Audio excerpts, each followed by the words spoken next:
This is in-depth study of the Christ, the propitiation, the begotten Son, the law, the judge, the ruler, the standard, the Messiah, Yeshua HaMashiach, the one, the true Jesus Christ.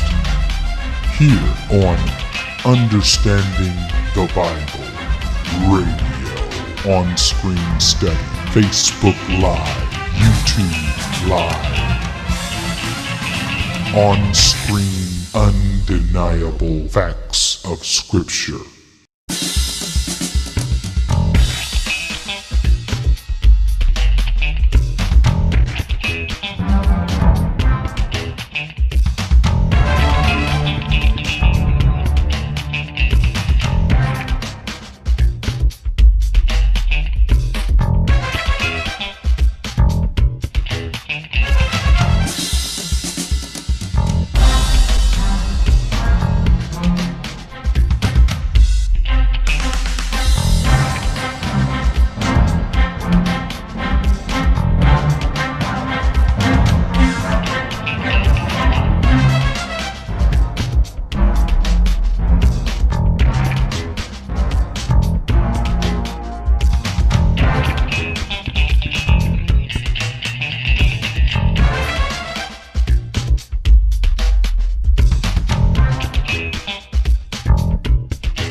Understanding the Bible Radio. This is Ron Saxton. I want to thank you guys for joining me. We're doing the Book of Enoch.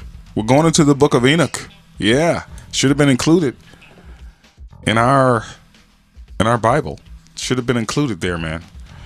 But it's not. We're going to look in there and see. Jacobo, I want to thank you for stopping by. Appreciate it.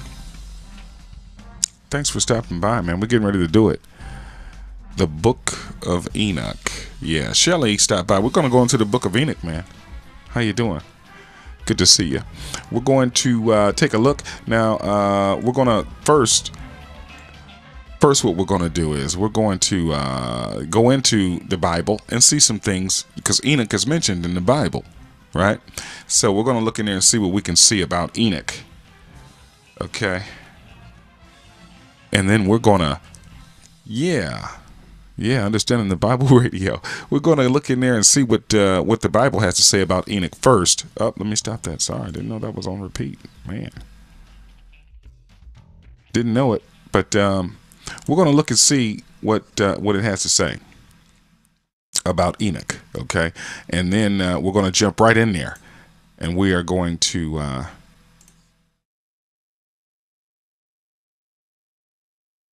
we're going to see what the details of the Book of Enoch is. Now, what we're doing is we're using a PDF file on online. It's free.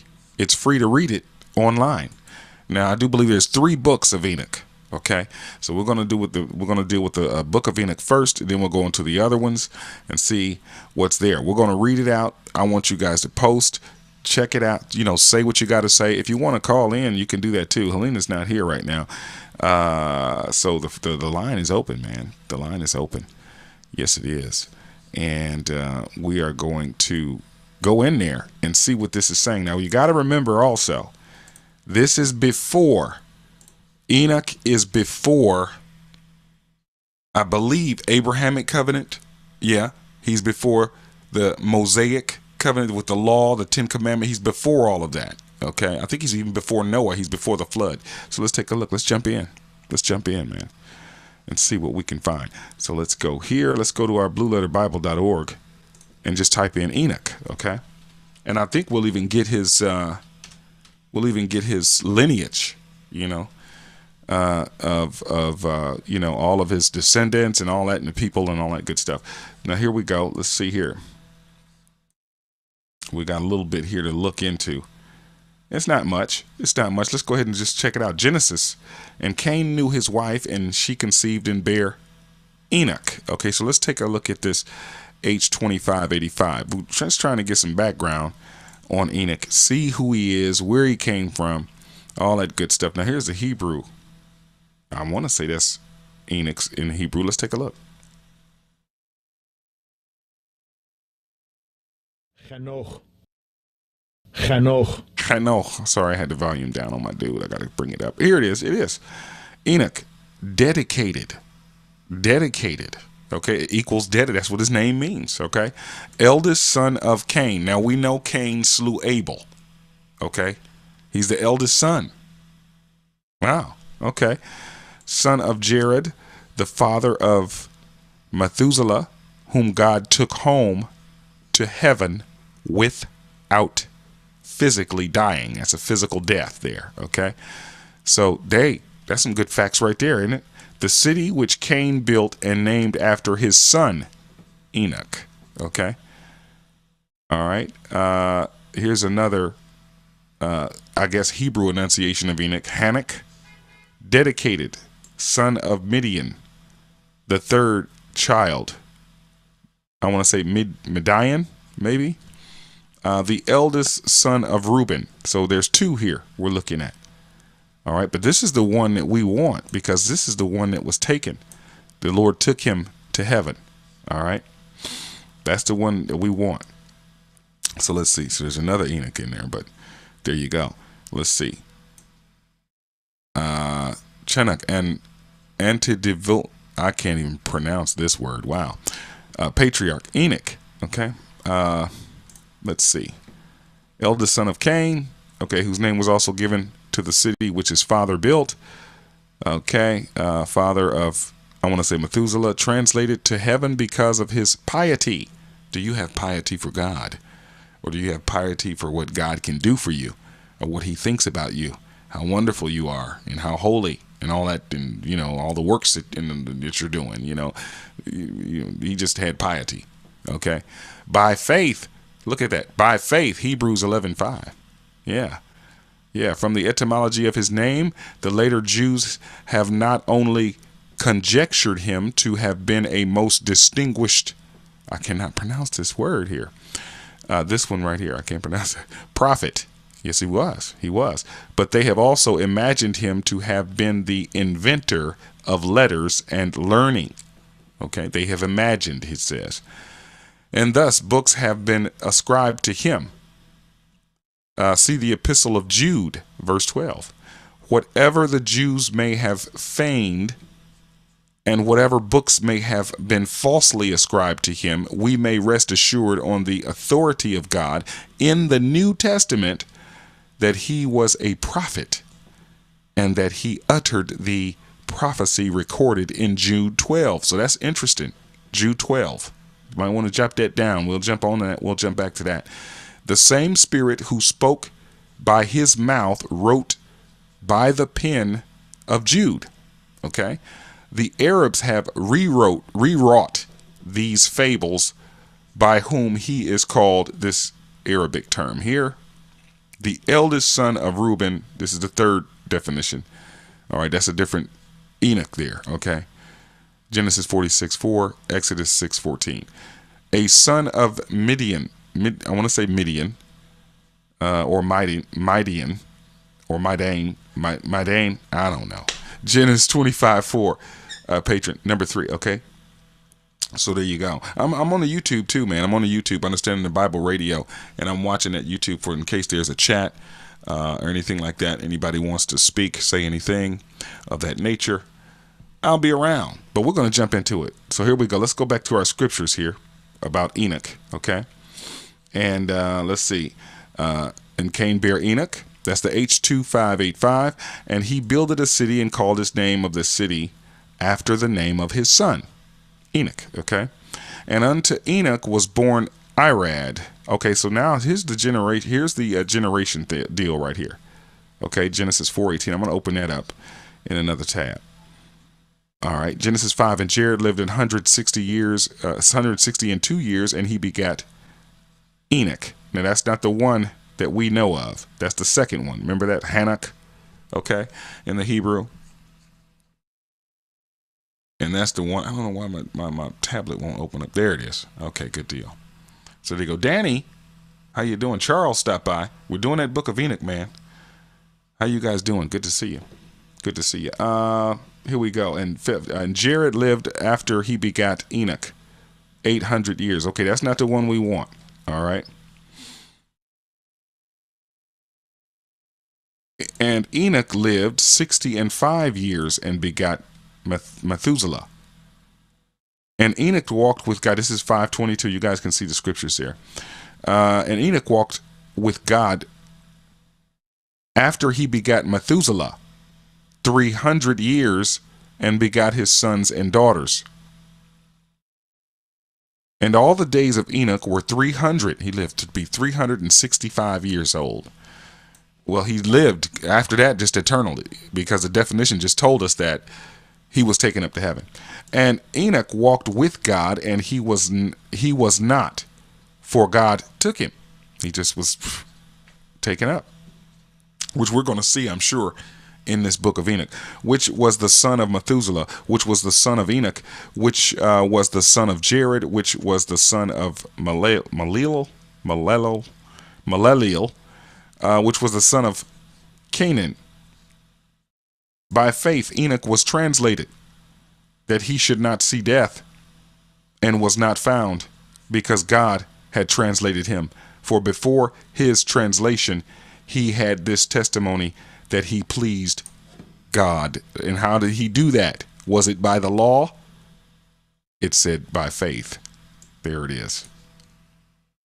That kind of, and a lot of people will say, hey, that's why we are going to be raptured up if we're here when he comes to rapture people, or comes to snatch out his own, or get caught up. Okay, caught up either way, by the Lord God. Jude 1:14. And Enoch also, the seventh from Adam, prophesied of these, saying, behold, the Lord cometh with the 10,000 of his saints. So we're going to be looking into this, man, and see it. So I just wanted to get that out and look into that real quick. Now we're going to jump into the PDF file. Now this is the Book of Enoch. It is free online. It is from Book of Enoch. Book-of Enoch.com. Okay, you can download the PDF into your device, and you can have it to read. Okay, but we're going to be going in there looking and trying to look to see what we can see. I don't want to really get into the introduction and all that. I'm not trying to get into the introductions and things like that. I want to jump right into the, if you guys think I should get into the introduction, let me know. Danny says, shalom. How you doing, man? Good to see you. Good to see you. Okay, let's see here. All right. Chapter 1. I'm ready to do it, man. You guys ready to do it? What do you think? I'm ready. Let's do it. Let me do a roll call before we do this. Helena says she might stop by later. That's right. Charles, how you doing? James, hi, good to see you. Good to see you. Thanks for stopping by. Sandra, thank you for the share. You guys can share it, like it. It's totally up to you guys. Totally up to you. Share it, like it, invite somebody. It's totally up to you. We're going in. Let's go here. Let me see if I can bring this up anymore. No, I can't. I wonder if you guys can see that. If you can see the words. So let me know if you can read those words on your devices.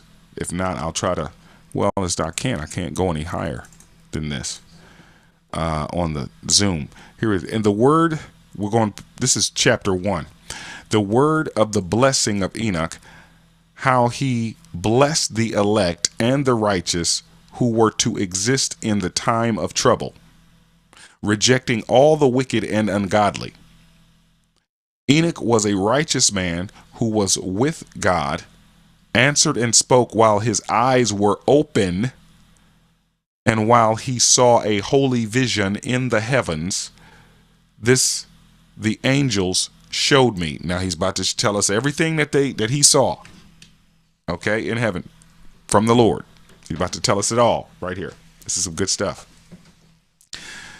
From them I heard all things and understood what I saw, that which will not take place in this generation, but in a generation which is to succeed at a distant period, on account of the elect. Now we know the elect is God's chosen, who he has elected and chosen in a distant. He said, this is way after me. This is coming later on.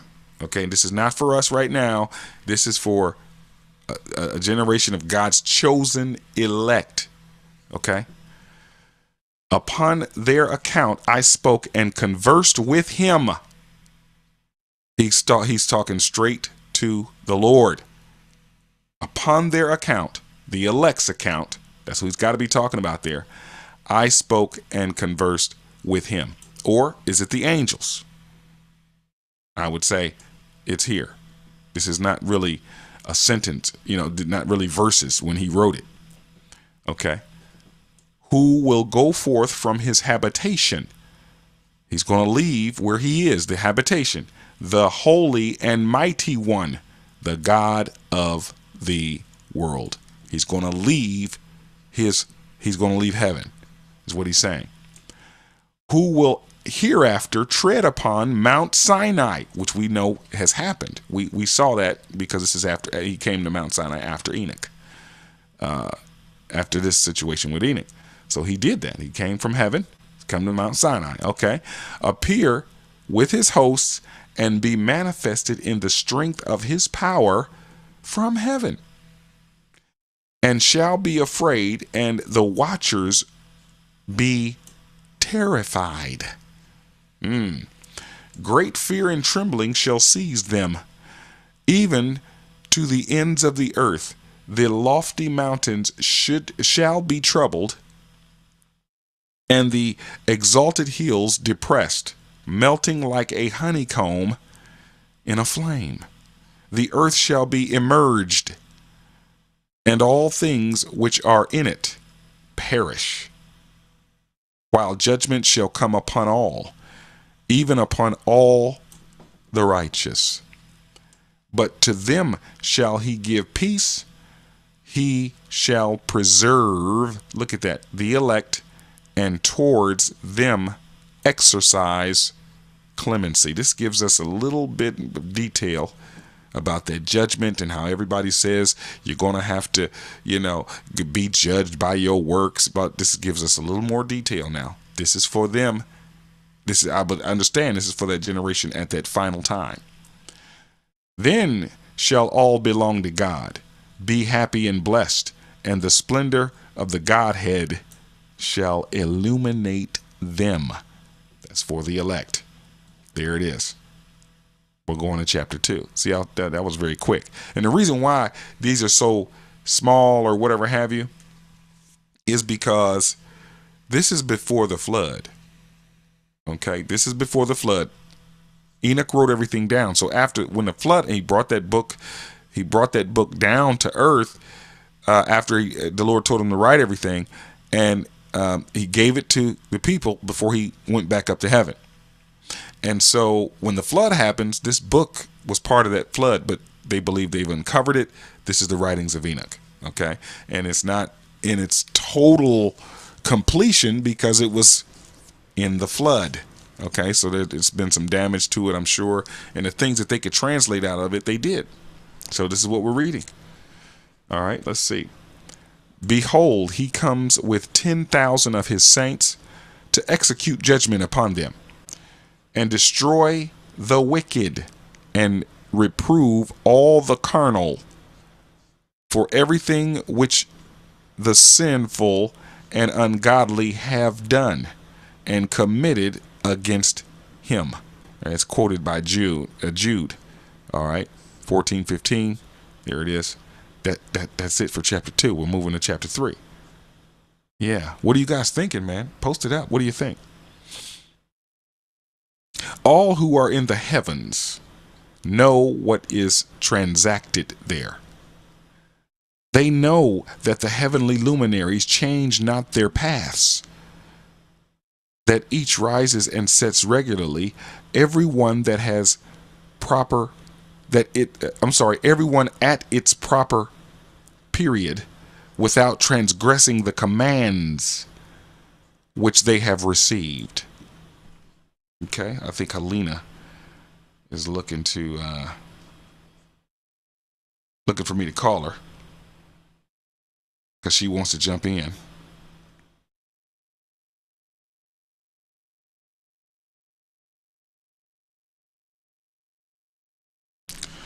I'm telling her, yeah, we're on. Okay, look at that, man. That's some good stuff right there. All right, they stay on the path. Whatever the commandments they have, they continuously just do it perfectly up there. Okay, in heaven, they behold the earth and understand what is there transacted from the beginning to the end of it. They see that every work of God is invariable in the period of its appearance. They behold summer and winter, perceiving that the whole earth is full of water, and that the cloud, the dew, and the rain refresh it. We're moving on to chapter 4. We're moving on. This is the deal. This should have been in the Bible. They should have left this stuff in there. I don't know why they didn't do it. Probably because it's not totally complete. They consider and behold every tree, how it appears to wither, and every leaf to fall off, except of 14 trees, which are not, I want to say, deciduous, which are not deciduous, which wait from the old to the appearance of the new leaf for 2 or 3 winters. Chapter 5. Again, they consider the days of summer, that the sun is upon it, and it is, and its very being, at its very beginning, while you seek for a covered and shady spot on account. There she is. I knew something was going on here. All right. Hey, Helena, how you doing? Hey. Oh, pretty good. Good. We are in that Book of Enoch right now, and Okay. we're actually at chapter 5. You know, it's not really thick. You know, the chapters aren't real thick because it's only pieces of it. And he's starting off talking about this is for the generation that is the final generation on earth. It's for God's chosen, God's elect. Okay, is what it said. So in the first chapter. So he's saying it's not for my generation, it's for them at this distant generation at the end when God comes and does all his things. Now he's talked about that. He's talked about the judgment. He's given some details on that. He's saying that he breaks out some detail there about how all the carnal is reproved, everything's burned up in the earth, taken care of, everything. So now he's going into what's happening in heaven. The luminaries there, the angels, the spiritual bodies there, how they handle and do everything that they are commanded up there, and they do it perfectly, completely from beginning to end, and they continue on, continue on doing it. So they're talking about now how they observe the earth and things of that nature. Okay, so here we go, chapter 5. He says, again, they consider the days of summer, that the sun is upon it, and it's at its very beginning, while you seek for a covered and shady spot on account of the burning sun, while the earth is scorched up with, I want to say, it should be fervent or fervid heat, fervid heat, and you become incapable of walking either upon the ground or upon the rocks in consequence of that heat. Now, I do know in Revelation it talks about being the sun burning the people. You know, the heat gets so hot the sun scorches them. Isn't that right? Do you remember that, Helena? Are you there? I'm sorry. I said the Yes, sun. I do remember that. Yeah, you do. I think so too. something about the luminaries melting and stuff like that. Yeah, well, melting with fervent heat. Yeah, but I think in Yeah. Revelation it says that the sun scorches people on the earth, the people on the earth, or whatever have you. Mm-hmm. And I don't think that's the elect, because though they're protected, for those that are there at that time that are Right. God's chosen, they're protected. The other ones are not the ones that are protected. Yeah. Yes. This is chapter 6 now. They consider how the trees, when they put forth their green leaves, become covered and produce fruit, understanding everything and knowing that he who lives forever does all these things for you. Okay?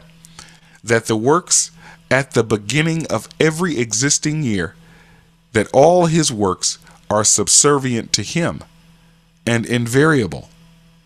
Yet as God has appointed, so are all things brought to pass. So, ooh, man, that's good to know. That's good to know that all things that he appoints are brought to pass. It's going to happen. In other words, it's going to happen. No Sure. matter, That's no, right. yeah. No matter how much we want to debate it or whatever, or argue about it or fuss, if he said this is what's going to be, you can bank your soul on this is exactly what's Well, going to in be. the old covenant, he did say his word is not void. That's true. That's true. Does not return to him void. You know, Lord, if you say it, I know it's so, then say it, please. And let me know what you said so I can know that it's so. There you go. They see, too, how the seas and the rivers together complete their respective operations. But you endure not patiently, nor fulfill the commandments of the Lord. Instructions, whatever he's saying, but you transgress and calumniate, I want to say, his greatness, and malignant are the words in your polluted mouths against his majesty. Okay? Oh, wow. You withered in heart, no peace shall be to you. Therefore your days shall you curse, and the years of your lives shall perish. Perpetual execration shall be multiplied, and you shall not obtain mercy. He's talking about those in that generation. He's talking about those in that generation there. All right? And this is the last one, the last generation. In those days shall you resign your peace with the eternal maledictions of all the righteous, and sinners shall perpetually execrate you. Wow. Shall execrate you with the ungodly. The elect shall possess light, joy, and peace, and they shall inherit the earth. Okay? That is the elect. Okay? This is not about a religion. This is not some religion walking around talking about how they are the ones that's chosen and they'll be here on the earth. No, this is God's chosen. Whoever God has chose, all right? Which you can also see in Revelation 7. After the 144,000 are sealed in their foreheads, you can look. He looks up and he sees a number that cannot be numbered. Okay, they're before the throne, praising God and all that good stuff. Anyway, but you, ye unholy, shall be accursed. Unholy. Okay. Then shall wisdom be given to the elect, all of whom shall live and not again transgress by impiety, or pride, but shall humble themselves. Humble yourself. Humble yourselves. All right. Possessing prudence, and shall not repeat transgression. They shall not be condemned the whole period of their lives, nor die in torment and indignation. But the sum of their days, one shall be completed, and they shall grow old in peace, while the years of their happiness shall be multiplied with joy, and with peace forever the whole duration of their existence. What do you guys got? What do you got? Lexi, stop by. Lexi, good to see you. Can't wait to get with you, Lexi. I'm waiting. People want to hear what you have to say. Remember, we've got this. They want to hear what you have to say, man. I didn't tell them nothing. I'm waiting for you. Okay? I'm waiting for you. Chapter 5. Again, they consider the days of summer. Oh, did I check? I hit the wrong one, didn't I? I went back. I'm sorry. Sorry, guys. I got excited when Lexi jumped in. Yeah, I just did chapter 6. Okay, so we're going to chapter 7. Here we go. Let's see. Oh, Washington. Hey, how you doing, man? Good. Thanks for stopping by. He's got a post. He says, in Enoch, there is another mediator between God and men. There are other questionable doctrines in Enoch as well. Don't have full confidence in the book. I can understand that. Not a problem. But we're going to look at it. That's what we're going through. We're going through and looking at it and seeing right now. And I don't know if you know who that other mediator is, but I know there is a mediator. The one mediator between God and man is the begotten Son. Because the begotten Son, the Lord God, is the one that was speaking to man. Because Jesus even says no man has seen God at any time. So not even Adam saw God, the Father. He saw the Lord, which is the begotten Son.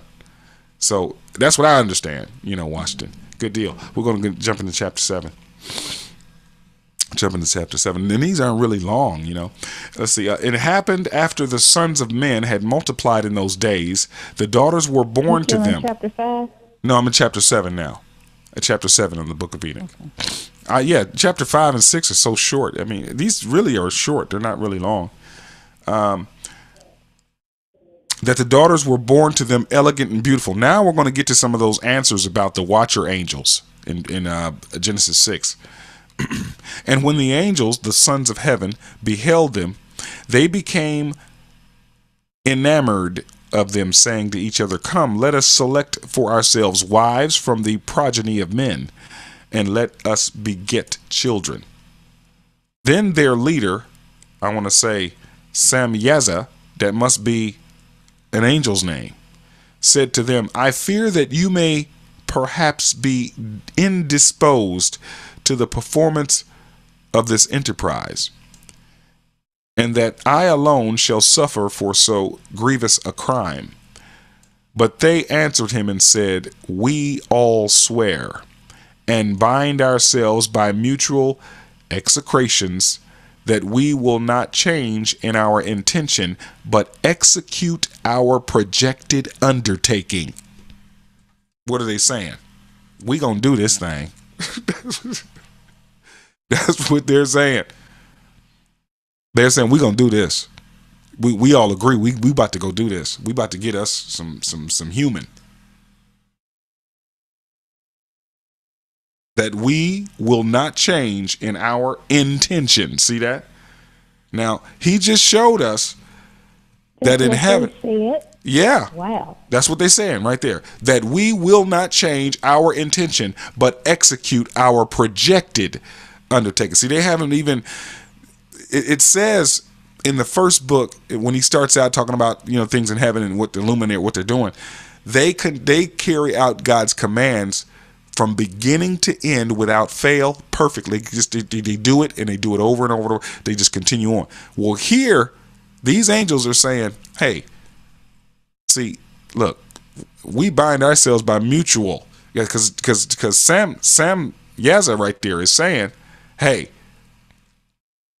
I don't think we should be doing this, basically, is what he's saying. I fear that you may perhaps be indisposed of the performance of this enterprise. We ain't supposed to be doing this. And that I alone shall suffer for so grievous a crime. See that? This is wrong what we're about to do. And I think I'm gonna have to pay for this, because he must be the leader. Yes, it does. It says it right there. Then their leader. See, he's the one in charge. That's verse 3. And so He's saying, "Hey, I'm about to get in trouble. I think we're gonna get in trouble for this." He's even having the thought not to do it. You see that? And then they say, "Listen, we're gonna do this." In verse 6, we're gonna do this. Verse 7. Then they swore all together, and all bound themselves by mutual execrations. Their whole number was 200, who descended upon Ardis, which is at the top of Mount Armon. That mountain, therefore, was called Armon, because they had sworn upon it and bound themselves by mutual execrations. These are the names of the chiefs. Okay, these are the chief angels of this 200. All right, you ready? You all right? You all right, Helena? Yes. You okay? Okay. Samyaza, who is their leader. I cannot pronounce this one. Erica Baramil, I think. Erica Baramil. Okay. Ikabil, Tamil, Ramuel, Danel, Azkeel, Sarakanyal.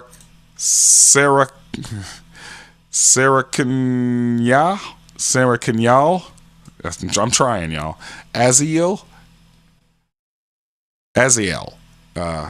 Armors, Batrail, Anine, Savbi, Samzavil, RTL, Turel, Yamiel,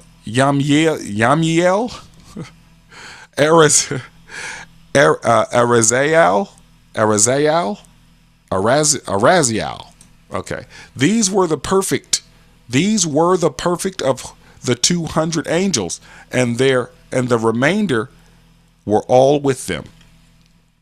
Then they took wives, each choosing for himself, whom they began to approach, and with whom they cohabited, teaching them. This is what they learned. This is what the women learned from them. Teaching them sorcery, incantations, and the dividing of roots and trees. And the women conceiving brought forth giants. These giants came out of their bodies. These giant babies, I guess. I don't know. Whose stature was each 300 cubits. These devoured all which the labor of men produced, until it became impossible to feed them. They ate all the food. They ate everything. When they turned themselves against men in order to devour them, they wanted to eat them. Wow. And began to injure birds, beasts, reptiles, and fishes, to eat their flesh one after another, and to drink their blood. Then the earth reproved the unrighteous. What you got, Helena? What you got? Now, were these okay? These were the fallen ones, the Watchers, right? The Watchers. Yep. Doing this. Yeah. Yep. Yes, it was. It wasn't Satan and his angels, as you can see. Yeah. Mm-hmm. 200. So this is where all this. There's a lot of talk about these Watchers. I guess back in Noah's time, this is where like the dinosaurs and stuff come from. They were splicing and mixing genetics and stuff like that. Yeah, this is it. This is the one. Yeah. It was all kind of stuff they were doing back then. And, this is Noah.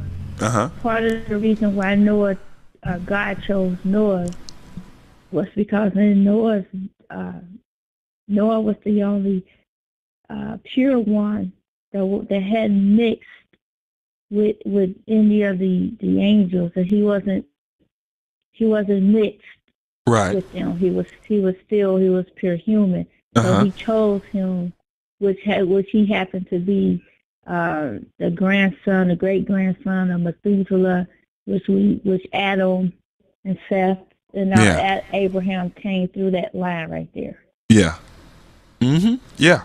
Yeah. Yep. So we see here, what are we seeing? What happened? We see that they weren't eating flesh. You see, the humans weren't eating the flesh. They were eating food that they were making from, farming, agriculture, fruits and vegetables and stuff like that. Because the giants that the women had, I don't even know how they even managed to have giant babies. You know what I'm saying?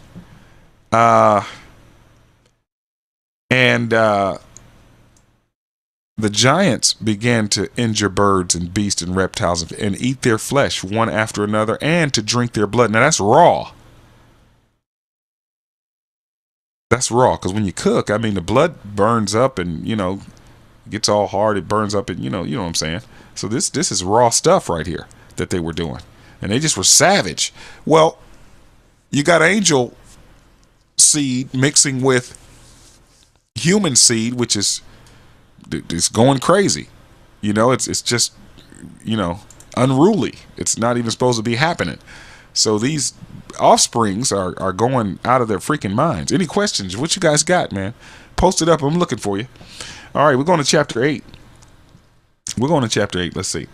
Now, moreover, one of the angels, I want to say Azazel, taught men to make swords, knives, shields, breastplates, the fabrication of mirrors, the workmanship of bracelets and ornaments, jewelry, okay, or also warring jewelry and wristbands and stuff like that, for war, and ornaments, the use of paint. They didn't even know how to paint. Okay, the beautify. Here we go, women. Here we go, Helena. Are you ready for this, Helena? You ready? Here, you getting ready? Here's what they taught. Look, the beautifying of the eyebrows. Thank God. No, they shouldn't have done that. They shouldn't have. No. Oh, okay, go ahead. No, they shouldn't have done that. The use of stones of every valuable and select kind. The use of stones. And all of sorts of dyes. So that the world became altered. See, it all altered. All of this is part of the altering of humankind on Earth. Okay, aside from, of course, Adam and Eve eating of the tree. All right, impiety increased.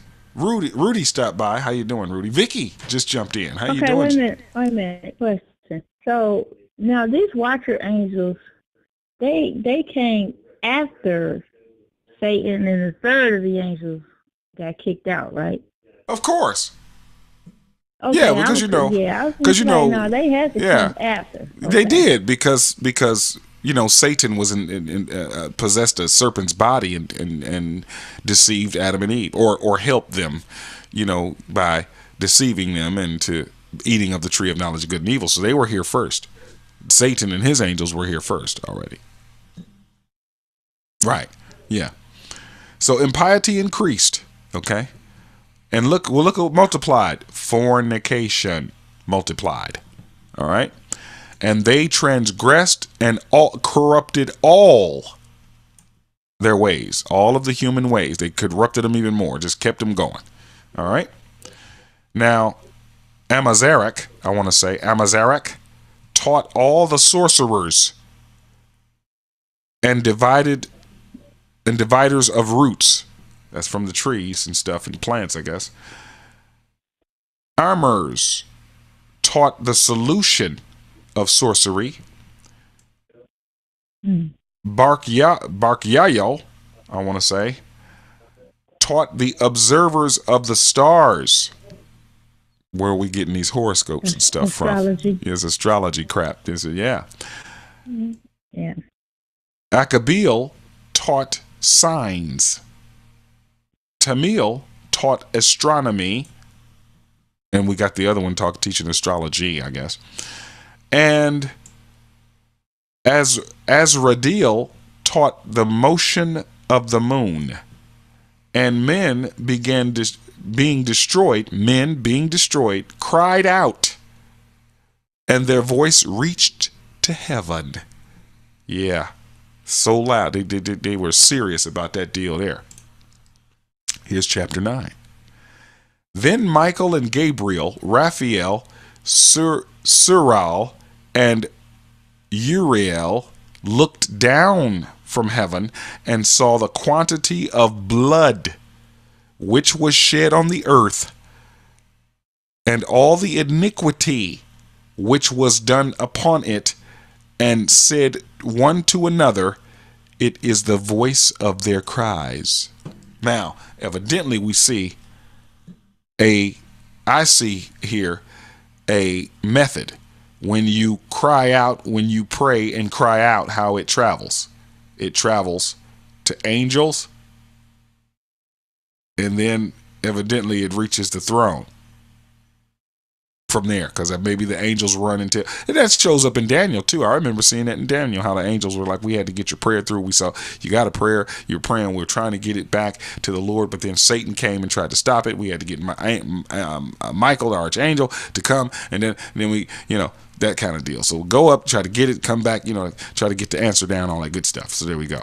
Yeah, so I see that there. Wow, look at this, man. And Helena, don't hesitate to jump in there when you want. Don't hesitate. The earth, deprived of her children, has cried even to the gate of heaven. Okay? And now, to you, O ye holy ones of heaven, okay? The souls of men complain, saying, obtain justice for us with one the Most High. Then they said to their Lord, the King, thou art the Lord of lords, God of gods, King of kings. As you notice the capitalization there, so we know who he's talking about. We know who they're talking about. All right. The throne of thy glory is forever and ever, and forever, okay? And ever is the name sanctified and glorified. Thou art blessed and glorified.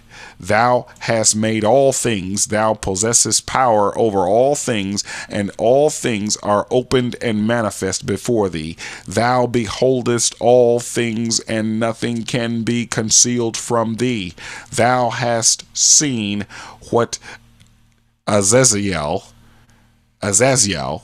has done, how he has taught every species of iniquity upon the earth, and has disclosed to the world all the secret things which are done in the heavens.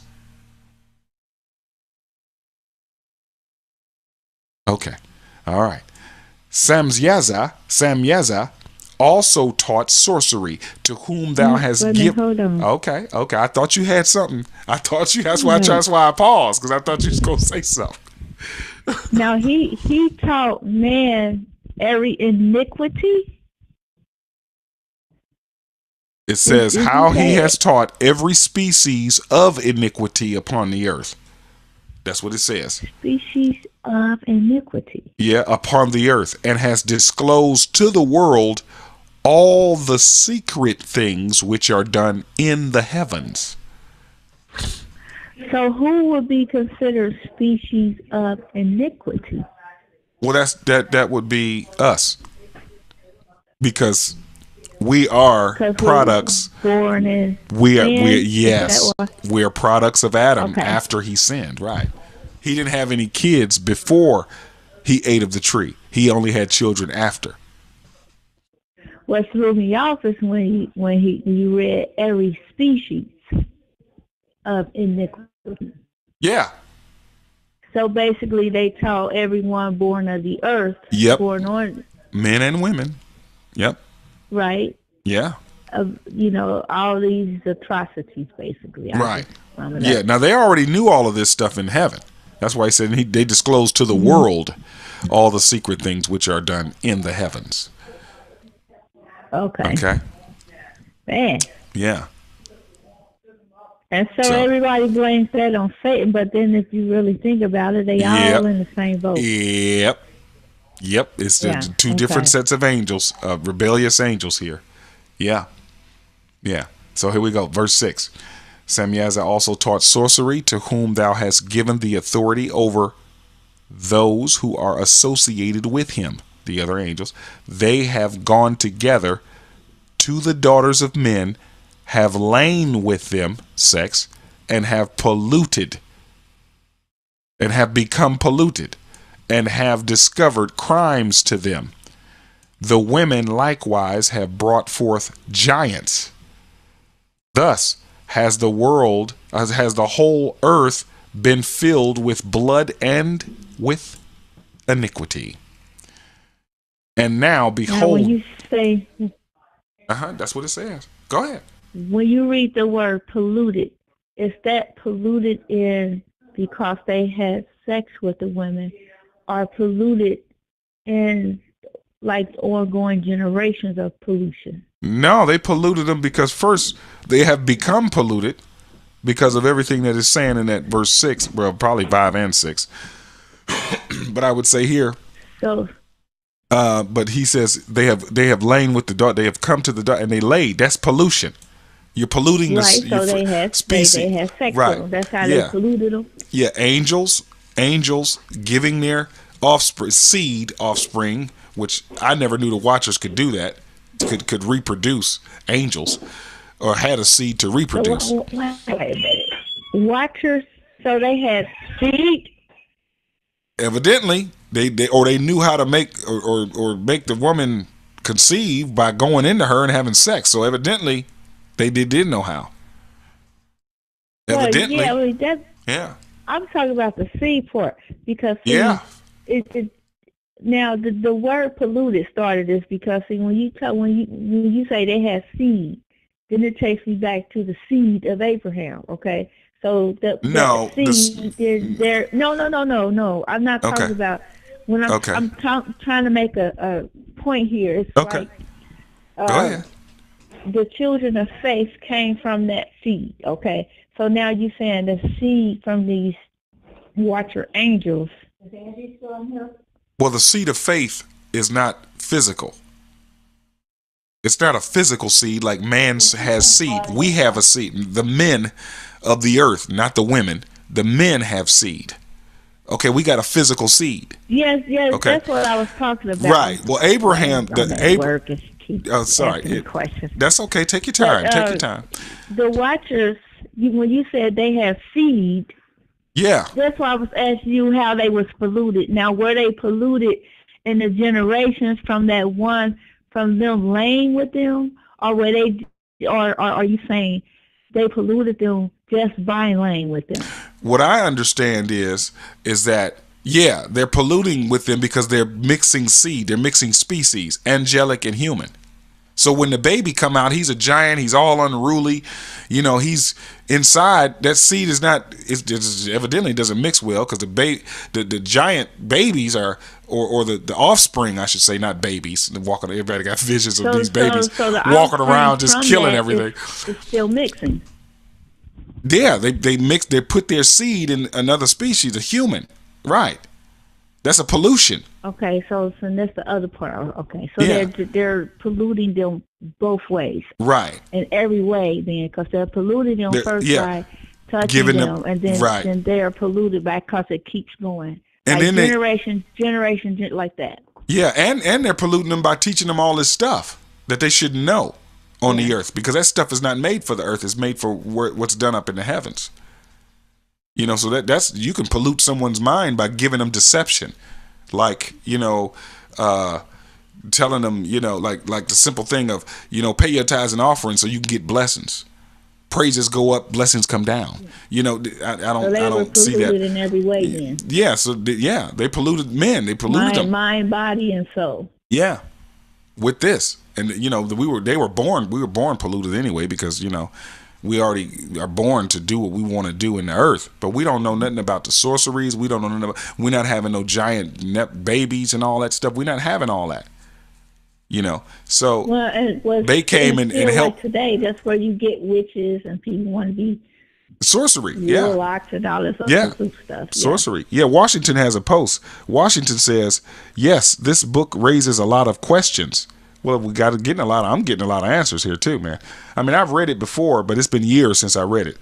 I think it's interesting, and there may be nuggets of the truth, but I think it is folly to presume this book in its current form is fully consistent with others. Hold on, I gotta get more of your comment on another screen here. Hold on one second. Its current from its form is fully consistent with other scripture. Well, it's not fully consistent with other scripture, Washington, because you got to remember, Enoch was before Abraham. He was before Noah. Okay, you got to remember that. This is before that. Okay, this is what happened before that. This is actually Genesis verse 6. Chapter 6 is really summing all this up. Okay, in the book of Genesis. This is what we're looking at is more of a detail and breakout of Genesis 6. Okay, right here. It's just unfortunate that they didn't include the books, all of the books. I said that. Has been in the KJV. Yeah, I said that when we started. There. Yeah, it's not included. But not to mention, if you put all the books that should be in there, the Bible would be so huge you couldn't carry it around, or the print would have to be so small you need a magnifying glass to read it, because it'd be all the books are in there. So let's not regard our English canonized Bible as the actual. See, that's our problem, and that was my problem. I'm admitting it. I used to think that this Bible was all that. This was it. This Bible was it, and if there was any other books outside of this book, it's false. No, because that can't be. Because even in our book, Enoch is mentioned. We just did that. Washington, you came in late. We just showed where Enoch is mentioned. The line of him, how important he was, what happened with him. And you're going to see more in these books. I'm not saying that the Book of Enoch are the final completion of our Bible and, I'm not saying that at all. That's not the point. And the Bible itself is really telling us who we should be dealing with on the way that he is designed for man to deal with him, and we need to go to him. So the Bible itself is just book with ink. It's just ink and pages. That's all it is. It's nothing super spiritual. It's nothing super holy. It's nothing. No, you want that, you got to go to him for that. That's his spirit in you. That's his purpose. Colossians 1:27. So we're just looking at what it's just filling the holes that you don't. What you didn't know what happened. Right. This is before Christ. This is before the new everlasting covenant. This is before all that. This is before the law, the Mosaic law, before all Abraham's covenant with God. It's before all that. Before the Noah covenant. It's before that. This is what happened before. Because you do realize that the Noah covenant of him causing the flood is his resolution to this problem right here. This is really why the flood came. But we say, oh, it's just because man was just so sinful. That's why he just destroyed it all. Well, he just did. They became this way, and what we're seeing is how they became that way. How horrible, because of the mixing of the seed, the pollution.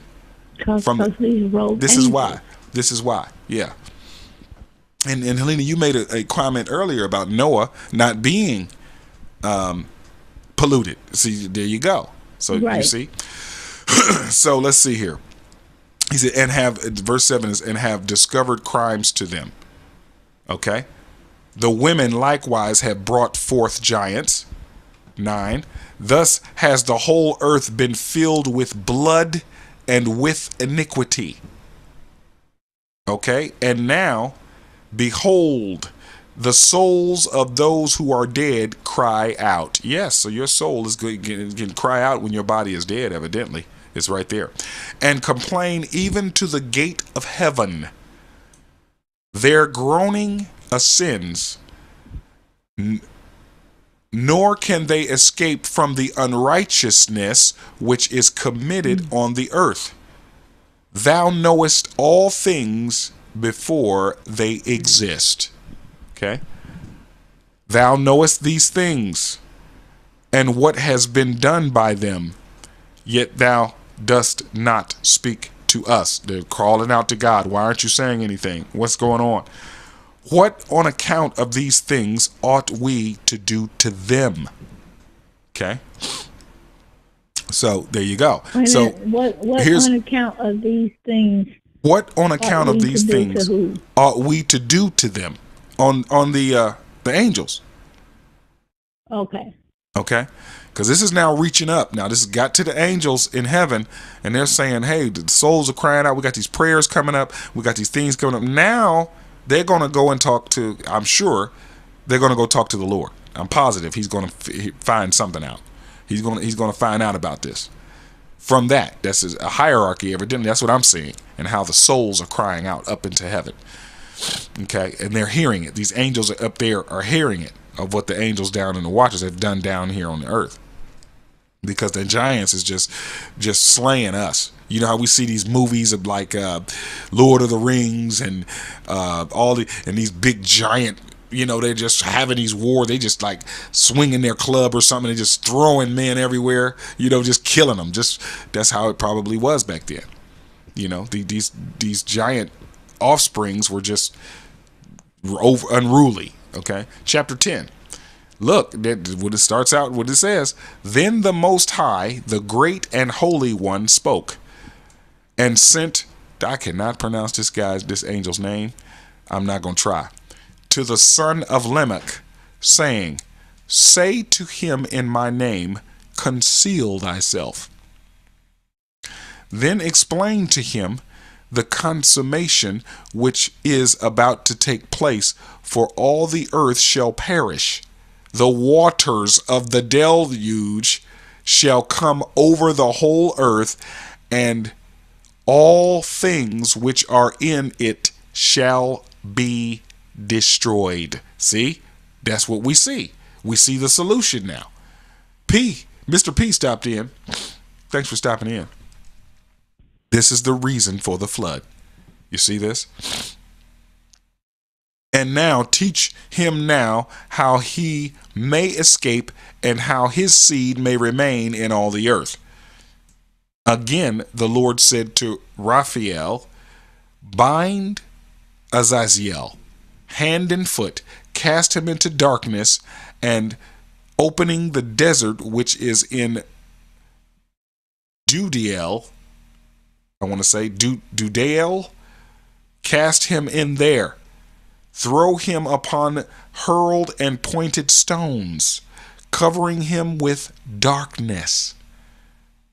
There shall he remain forever. Cover his face, that he may not see the light. And in the great day of judgment, let him be cast into the fire. So there's a term that we know from our King James Bible, that being cast into fire. We got the dragon, the Satan, the dragon, and who a false prophet. They're thrown into fire, lake of fire. Okay, we got those that don't have his spirit. They're thrown into the lake of fire. Okay.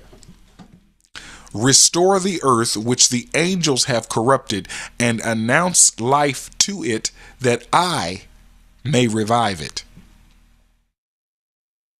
All the sons of men shall not perish in consequence of every secret. Okay, hold on. Okay. Another comment. Let's go. This is why Paul teaches in the New Covenant to test the spirits. Why is that? I think that's in the book of James. Why is that? Why you got that? Because there has been many false prophets who have gone out among us. Now, you have these angels that had came down. So I mean, obviously they can communicate with people like God can communicate. So Paul teaches to test the spirits. That's just a point. I'm just making a point. Okay. That Okay. just came up when you was reading that. I understand.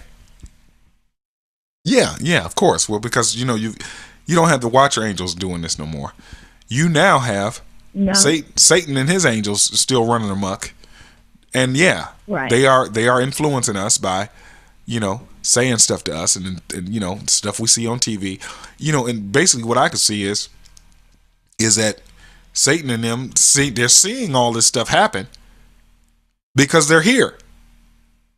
Okay, I mean Satan, God didn't keep him in the serpent's body and make him, just crawl on the ground and be in that serpent. No, he came out of the serpent and continued on doing stuff. Because if he hadn't, how could he show up to Jesus in the wilderness? How could he go up to heaven about Job and say, "Hey, I'm looking to see who I can devour"? So they continued on with this knowledge that that the Watcher angels had, and they continue on fueling us, continuing on, giving us the same deal. Well, I mean, you tell me if I'm wrong or not, but I'm understanding that the way that he devours is just the same thing as he's been doing since the beginning of time, deceiving. Yeah, he's done. Because Yeah, if you remember in the book of Job, he went up and basically had this little conversation with God, and he said, "Have you tested my servant Job?" But he thought Job, was going to renounce him, but he didn't. But God had him protected. Now God told him, "You can do whatever except take his life." except it's a killing. So Right? it's like even now they can run amok, but they cannot they can't take your soul unless you give it to them, because we are born with the free will to choose. Submitting yourself submitting yourself to it, right? Then there's people that know that. So their boundary is that's what they're here for, is to steal, kill, destroy, devour. Yeah. But when you resist it, like it says, resist and he will flee. That's a lifestyle right there. Okay. When you do that, he can't do nothing but flee, because you're not being deceived by what he's trying to deceive you with. Yeah. Yeah, I agree. And not only that, just see the different connections through. Yeah. Me too. I do too. But he deceives, and also he's able to do things like kill and do things like that, because he killed his kids. He caused them to have sicknesses and diseases, and Job didn't do anything. He just allowed him to. God allowed him to do it, just to prove that Job will not curse me. He won't do it.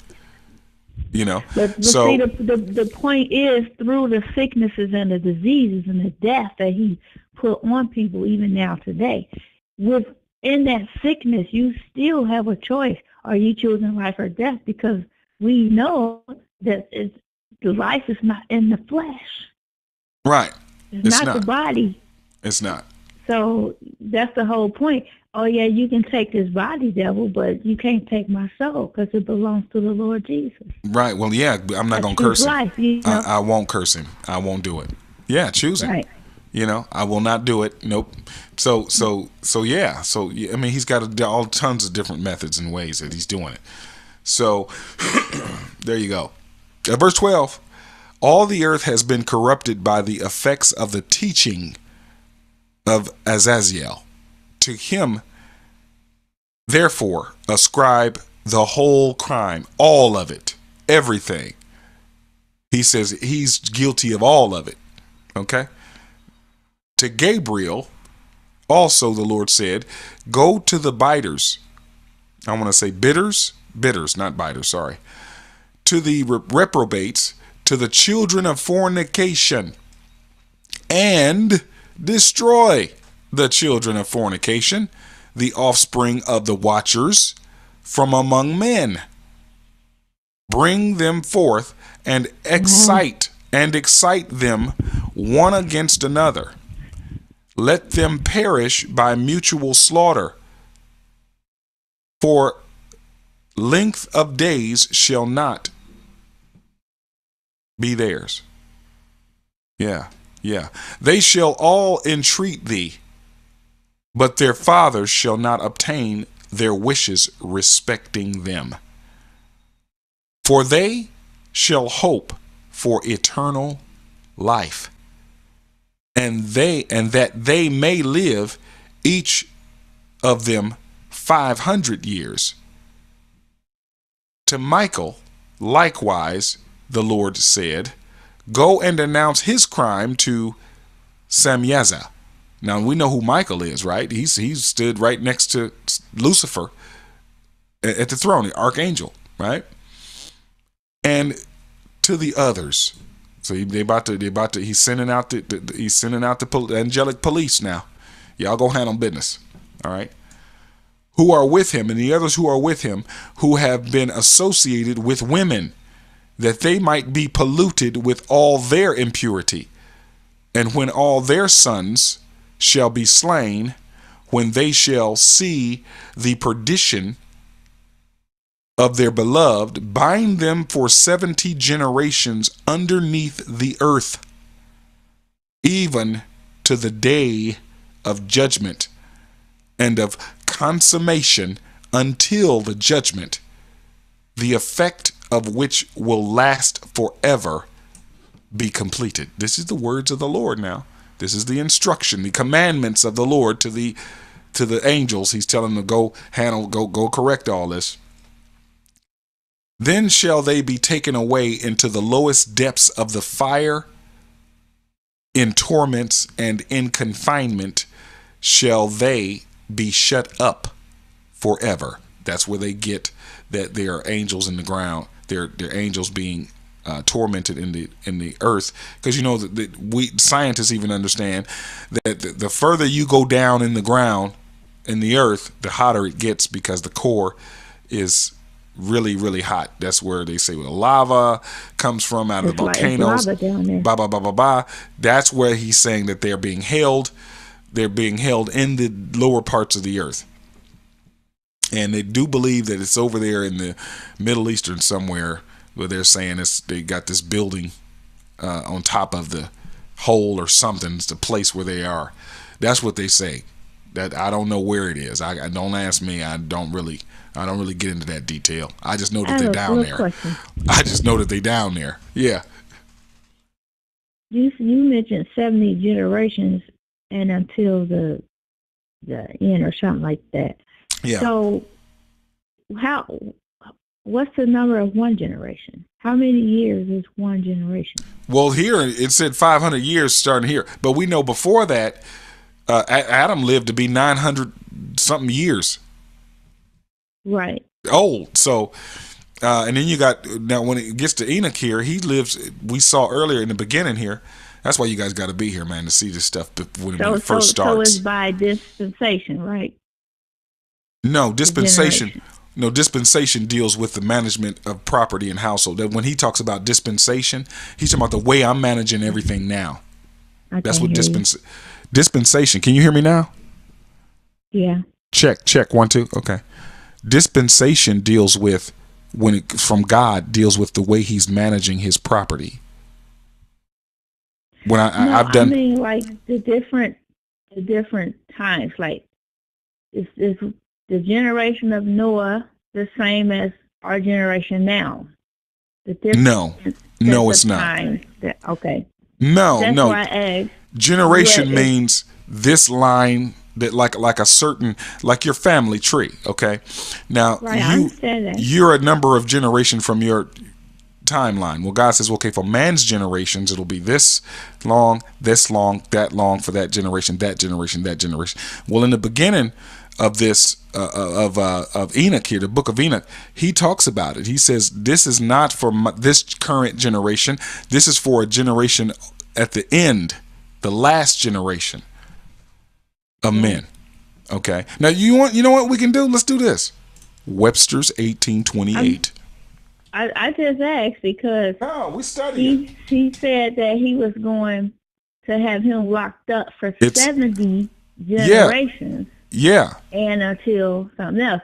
So 70 generations, according to this book of Enoch, is going to last all the way until Judgment. he gets Oh, thrown I see right what you're saying. judgment. Yeah, I see what you're doing. You're Yeah, like, hey, yeah, so when the judgment day happened, it was 70 generations from the time of this happening that he's making this commandment about locking up these angels or this angel 70 generations later. So that's a good track. I see how you tracking that. Good deal. Let's take a look at yeah. generation. Yeah. Let's take a look at generation in our and we can also go to the Bible and see the Hebrew and the Greek because we just live studying, man. This is live study. Okay, this is not a sermon. Okay, this is not a teaching. This is a study, which is what we're all doing together. So jump in there, guys. Post it up. Production, formation. Let's see. I'm sorry. Generation, the act of begetting.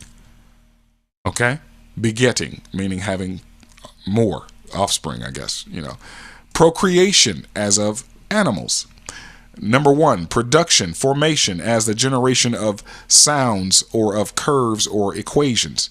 Number two, a single succession in natural descent. Okay, as the children of the parent of some parent of the same parents. All right. Hence, an age. Thus, we say the third or fourth generation or the 10th generation. That's Genesis 15:16 is referencing. The people of the same period or living at the same time. O faithless and perverse generation, as an example. Luke 9:41. Luke 9:41. Jesus says that there. Genealogy. Okay, it's also genealogy. A series of children or descendants from the same stock. Okay. This is the book of generations of Adam. That's referring to Genesis 5:1. A family, a race, okay? Progeny, offspring.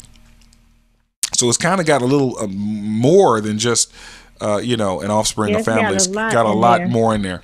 And so this generation that he's talking about,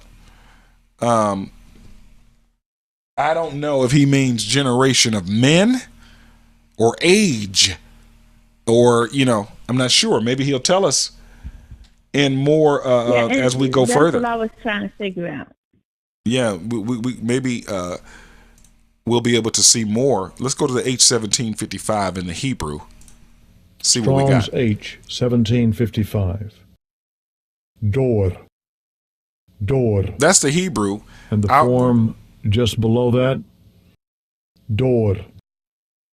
Door. that's the Hebrew right there. So let's see what we say, how we've translated it into our English. Generation, all right, is our English after Hebrew. All, many.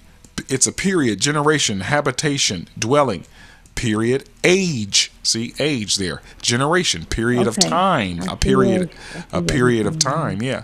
Generation, those living during a period. Generation characterized by quality, condition, class of men. Dwelling place, habitation. Okay. Just to show you there. Looks like even Strong's is basically saying the same deal. And the definitions are really the same deal in the lexicon. This is the Gesenius. You might have the Brown's Drivers Briggs, but this is the Gesenius here on blueletterbible.org. An age, generation of men, as if the period and circuit of the years of life from the root, this Hebrew term right here. Compare this, I guess that's Arabic there. Time also from this, I want to say that looks like Syriac, or no, that's Arabic. To go round. The other and other words signifying time under the word, this Hebrew term here. To this literally corresponds time, age. Time, age. I don't know what med is. Med period. I don't know what that is. Wa and he being interchanged amongst themselves. See the letter, this Hebrew term here. All right. One generation goes and another comes. The 10th, the third generation. All right, so it's really dealing with time, men being born in a certain time, that kind of deal. And we make references to that all the time. Man, this generation of people is this. Well, in my generation, it was like that. Then you got your parents saying, well, in our generation, it was like that. Y'all is crazy, so that kind of stuff. So just to get a little I think I idea. kind of understand a little better about, because, for example, you have like in history, you have the medieval time period, because it mentions period or age. So and then you have the Dark Ages, which lasted for 400 years after this medieval. Then you go into the Renaissance. Then you go into this steam. I forget what they call it, but when the steamboats and the engines came, but then you have the 20th century, and now we're in the 21st century. So it's like the periods or the ages are not, the time that's involved is not the same. The medieval would be a different amount of years from the Renaissance. Yeah. So that's what I was trying to get at, because when he said these rogue angels are just him be locked up for 70 generations, it just seems like it's just been a whole hell of a lot of more generations than just 70. Could be times.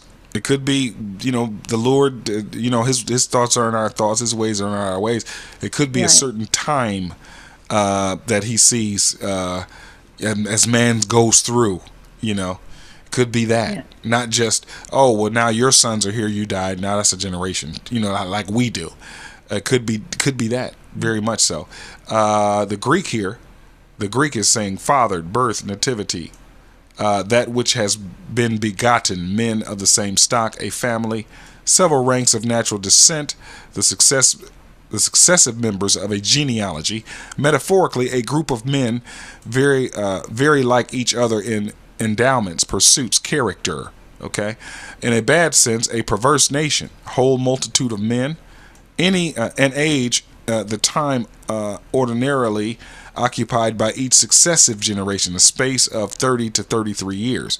Well, we already know if it was 70, let me see here, 70 generations, and we want to say, let's say it's maximum 33 years. From that time, we're right around that time, because it's 2,310. It's 70 times 33. So if we're doing years, 33 years, we're right around that time. If that was the case, I'm not saying that's the case. We're in the last days and all that, because the Bible, when the Bible was written, they even wrote in the letters in the epistles, in these last days. Okay, so we don't know. I'm not saying that we do. I'm just trying to do a little something. Say that. Well, yeah. Even he says that no man knows the day or the hour. We don't know the day or the hour. Everybody waiting on the end time and all this. Listen, we can talk all that stuff all we want until that temple is rebuilt. Antichrist is not stepping on the scene and to do the act of abomination of desolation. The temple is not rebuilt. It's not even, they got all the stuff ready to put in the temple, but the temple ain't rebuilt. And it's been that way probably ever since I've been born, that they done had all that stuff ready for the temple to be rebuilt. So, but then you brought up, and that's over. It's over 33 years. On the land yet. Yeah, it's not even built up over there. They got to get all these other monuments. The Dome of the Rock's got to be moved or whatever out of the way for that temple to be rebuilt. They ain't even signed no orders for it to be rebuilt. So, it's we're just speculating. Until it's done, and if it's done in our lifetime and we're able to see it happen, then we know it's close. It's very close. Okay? So let's not start, people having thoughts of, we're in the last days. Man, we've been in the last days ever since Christ died and rose again. We've been in the last days. All right. So that's the G1047. There was another one I saw, which is the G1081. All right, let's see if there's another one before we go. And we can just take a real quick look at that one, because this is what you do in study. You take your time, you find out everything you can find. Okay, so let's see here. Let's go down, take a look. Fruit, generation, that which has been born or begotten. All right, the offspring or progeny of men's or animals, okay, of men or animals. The fruits of the earth, the produce of agriculture is where this one is coming from, okay, from the Greek. All right, so there you go. It's very short there in the lexicon. See that? So there you go. All right, just to let you know. Let's get back on this. Let's see what else we got here. All right. Let's see. Verse 16. Then shall they be taken away into the lowest depths of the fire in torments, and in confinement shall they be shut up forever. Immediately after this shall he together with them burn and perish. They shall be bound until the consummation of many generations. Many. Okay.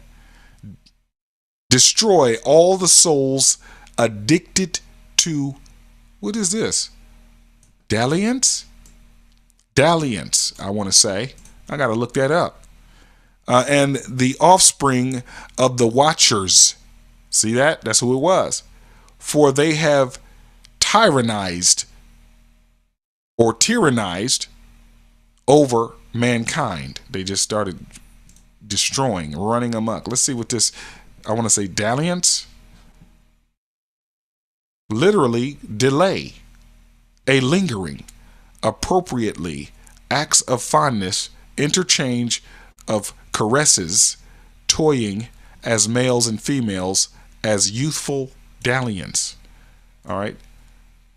Conjugal embraces, commerces of the sexes, commerce of the sexes, delay. Looks like there's been some messing with there. Okay, they've been messing with some stuff. Question. Yeah. Conjugal embraces. Conjugal. How does that relate? Huh? Sex. Okay, some sexual stuff. Right. Yeah. That's why I brought that up. So say the other two words before the conjugal relations, because that kind of took me by surprise there. Literal delay, a lingering, appropriately, acts of fondness, touching, okay, holding, interchange of caresses, okay, that's touching, holding, embracing you, stroking you, your back, squeezing, that kind of, they probably were like touching on them women and squeezing them and like feeling on them and blah, blah, blah, blah, blah, and that kind of stuff. Toying as males and females, as youthful dalliance. Petting, okay? Making out. How about that? Okay, that kind of stuff, you know what I mean? Foreplay. Okay? Got it? Mm-hmm. Yeah. Well, I was trying to relate fondling. to Conjugal embraces. What is that? That's the word. Making out. Conjugal. I know what that is. Yeah. You're making out. You're necking. This petting. This is what the angels were doing to the women. Yeah. Mm-hmm. Yeah. That's what they were doing. The soul and all souls addicted to this, addicted to it. Okay, conjugal embraces, making out and all that. I want to do it. I want it, addicted to this. Okay, and the offspring of the watchers. Okay, because they got offspring after doing this kind of stuff. All right, and then the souls that wanted it. They just after they got fondled and stuff. They just wanted to, do the deal. All right. Let every oppressor perish from the face of the earth. Let every evil work be destroyed. The plant of unrighteousness and the rectitude appear, and its produce to become a blessing. Righteousness and rectitude shall be forever planted with delight. And then shall all the saints give thanks and live until they have begotten 1,000 children, while the whole period of their youth and their Sabbaths shall be completed in peace. In those days all the earth shall be cultivated in righteousness. It shall be wholly planted with trees and filled with benediction. Every tree of delight shall be planted in it. In it shall vines be planted, and the vine which shall be planted in it shall yield fruit satiety. Fruit to satiety, I'm sorry. Every seed which shall be sown in it shall produce for 1 measure 1,000, and 1 measure of olives shall produce 10 presses of oil.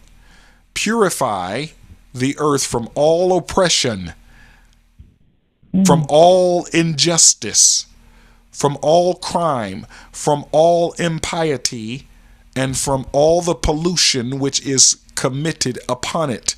Exterminate them from the earth. Then shall all the children of men be righteous, and all nations shall pay me divine honors, and bless me, and shall adore me.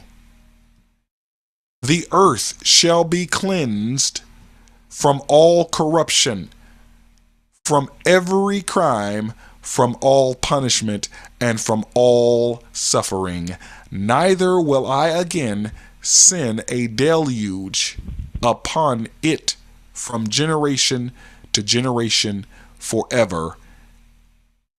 In those days I will open the treasure of blessing which are in heaven, that I may cause them to descend upon the earth and upon all the works and labor of men. Peace and equity shall associate with the sons of men all the days of the world, in every generation of it. That's the end of chapter 10. You guys tired? You coming back later? What's going on? Wasn't that referring to Revelations also? I would say some of it is. Yeah, because he's saying that he's going to purge the earth. Well, it has, the way that's reading, this has to be after the millennial reign, the 1,000 years. Well, the millennial reign. Yeah, millennial reign. I was talking to a friend of mine yesterday. He's talking about the millennial.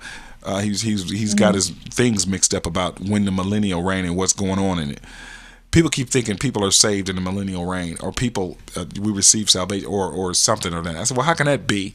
Well, in the millennial reign, on the earth everything is cool, but you keep forgetting after the millennial reign, what happens? He lets out Satan from the bottomless pit, and he comes out and to deceive those that are on the earth in the millennial reign to raise up armies against the Lord.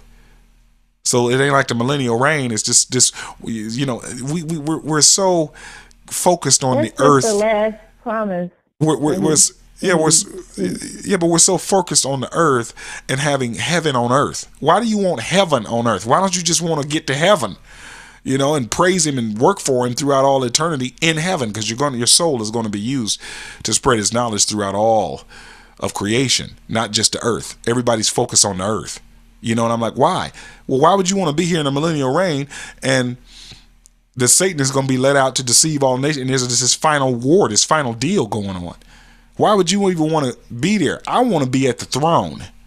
I'm not focused on the earth. I'm trying to be at his throne, at the foot of him, praising with palms in my hands and in my white robe at the throne. I don't want to be on the earth. I'm not focused on that. A lot of people are. But yeah. So Revelation is this: the revealing, the physical manifestation of the Father's Son to those that don't have his spirit in them. That's really what Revelation is all about, because he's destroying all kind of death and calamity and stuff is going on. Why would I want, why is that such an awesome thing? The awesome thing is he's trying to give you a way in order for you to be with him now, by having his spirit in you, because nowhere have I found that it's been removed or taken out, or you sinned your way out of having his spirit. And if you did do that, then he must have known you at one time, which he says in Matthew 7, depart from me, I never knew you. Depart from me, ye that work iniquity. You don't have the law of the spirit of life in you. So you're lawless, because you don't have the law of the spirit of life that saves you from the law of sin and death. Anyway, but see, if you understood that from Romans 8, if you understood that, you would understand. First of all, you can't sin your way out.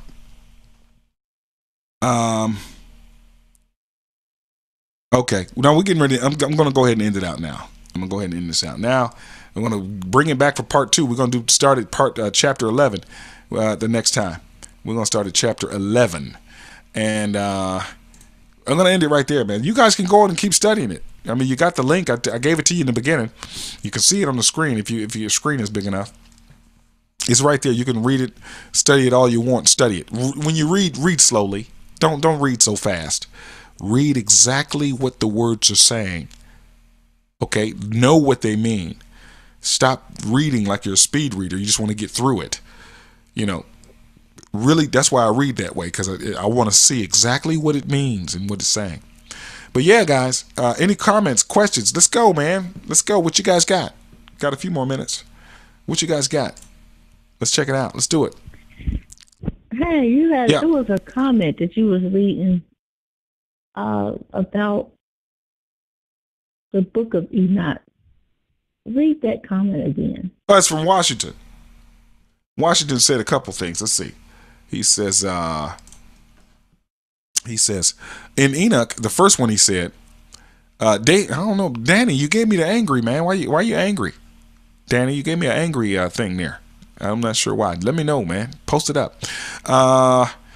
Tina stopped by. Hey, Tina. Gwendolyn stopped by. How you doing? Rudy, Vicky, and Mr. P. Good deal. Washington said, in Enoch, there is another mediator between God and man.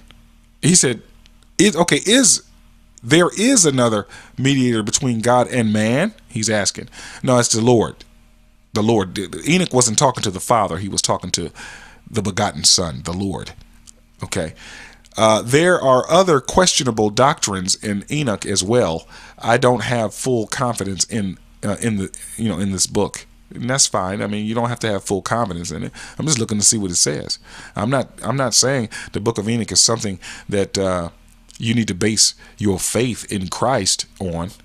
I'm not saying that at all, because this is way before Christ came. This is him speaking to the begotten Son.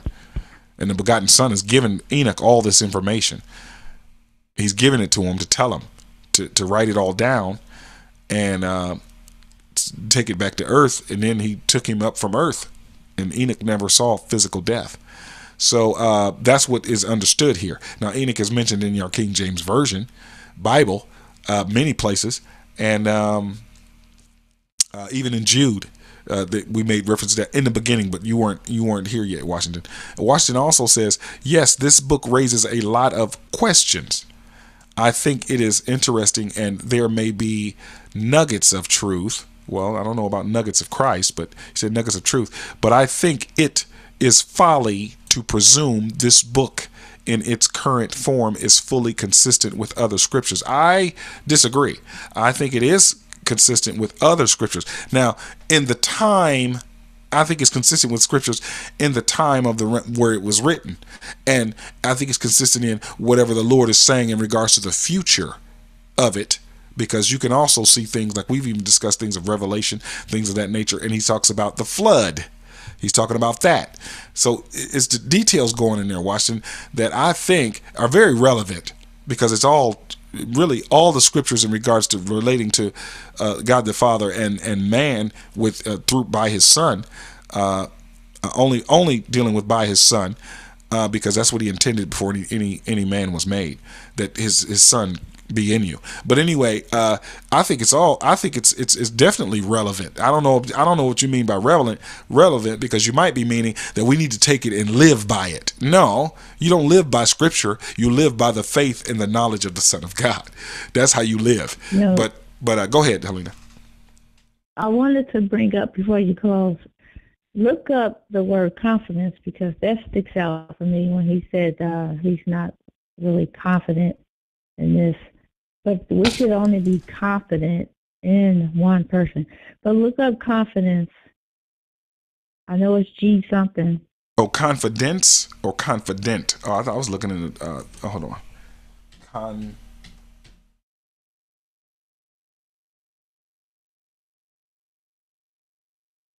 Oh, you want to go to the Greek? Okay. Yes, you. Let's see if we have confidence. Okay. There's two, I do believe.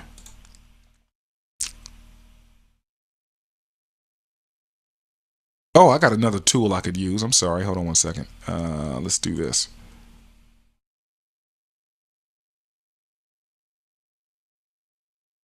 Oh, this shows up differently than it showed on my last.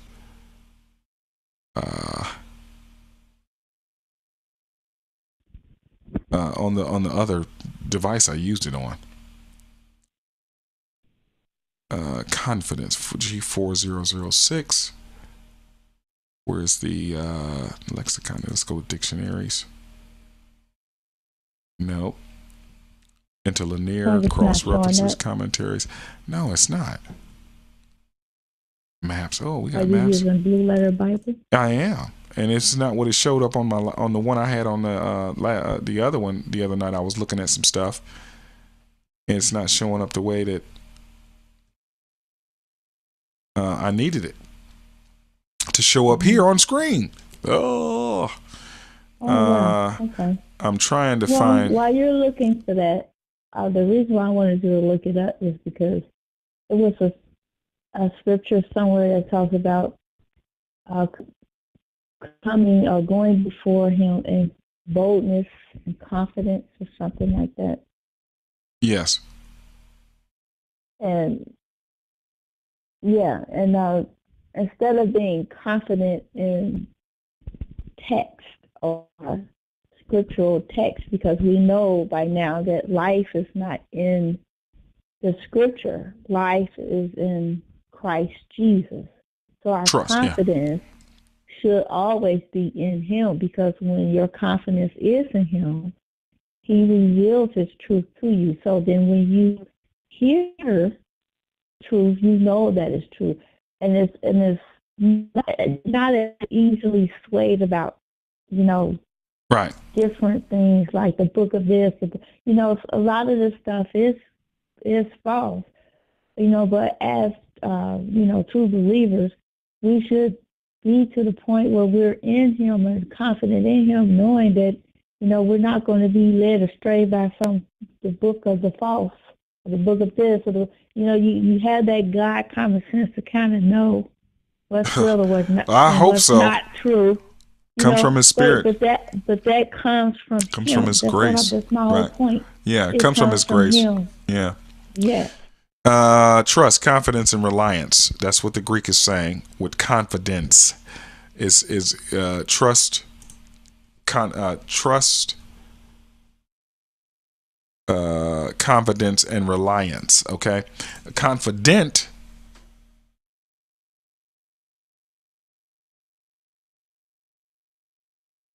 That's confident. Man, I'm such an idiot. Confident is, there's a lexiconic. That's what I wanted right there. Confident. It just can break it out for us all in one summary.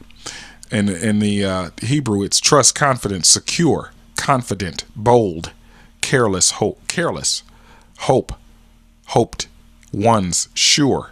It even says women. Wow. In the Hebrew. In the Greek, it's confidently affirm, constantly affirm, be bold, be confident, have, confidence, boldly, persuade, trust, obey, have confidence, believe, be confident, miscellaneous. Confidence, confident person, substance. Okay? That's confident. Now let me go back to confidence, because it may be more there that we could have saw in that. Let's see. Trust, confident, secure, confident, bold, careless, hope. Same deal in the Hebrew. Safely, safety, carelessly, careless, safe, securely, assurance, boldly, care, confidence, hope, securely, hope, frank, hope, folly, loins, folly, trust, secure. In the Greek, same deal. Yeah. Same deal as we said in the other Greeks right there showing on the screen. Yeah, go ahead.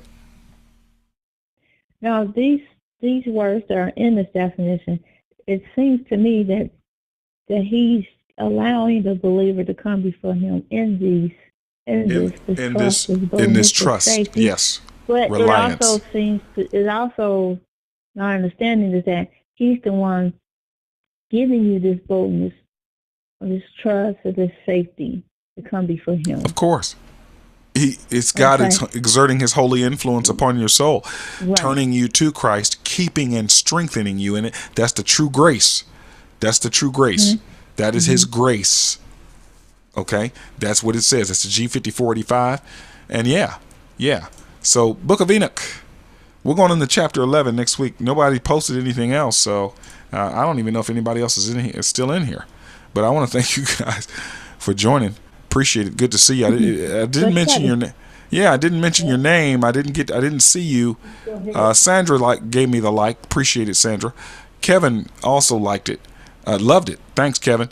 Appreciate you. I didn't see you guys show up in the box there with your names, but share it, like it, love it. Totally up to you. Be mad. Danny's angry. I don't know why.